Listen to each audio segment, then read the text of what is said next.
Booliiska magaalada Oslo ee caasimadda waddanka Norway ayaa howlgal ballaaran oo ay ka sameeyeen magaalada Oslo waxa ay ku soo qabteen ilaa iyo 27 dambiilayaal ah kuwa oo ka tirsanaa urur mootooyinka oo mooryaannimo iyo burcadnimo isku bahaystay, waxaana lagu soo waramayaa kooxdan la soo qabtay inay kasoo kala jeedaan wadamada Norway, Sweden iyo Denmark, kuwa oo ay da'doodu u dhaxayso 20 ilaa iyo 50. 27 oo dhammaantood rag ah ayaa waxaa lagu soo qabtay kulan iyo isu soo bax ay ku lahaayeen magaalada Oslo ee caasimadda waddanka Norway. Kooxdan MCA oo laga mamnuucay gudaha waddanka Norway ayaa lagu soo waramayaa in ay isu abaabulayeen kulan weyne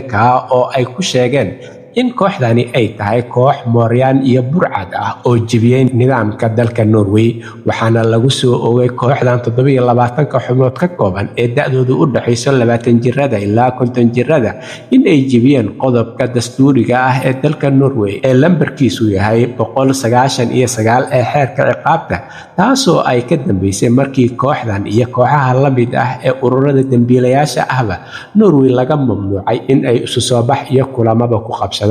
Booliiska ayaa sheegay in ay hadda baaritaan xooggan ku hayaan raggan 27 ah ee ka tirsan kooxdan dambiilayaasha ah ee kasoo kala jeeda Norway, Sweden iyo Denmark ee kulankan mootooyinka iyo sidoo kale abaabulka ka dhanka ah amniga ku lahaa gudaha magaalada Oslo ee caasimadda waddanka Norway. Waxayna boolisku sheegeen in ay kahortag iyo ka dabatagba ka sameynayaan arrintan oo jebinayo xeerka ciqaabta ee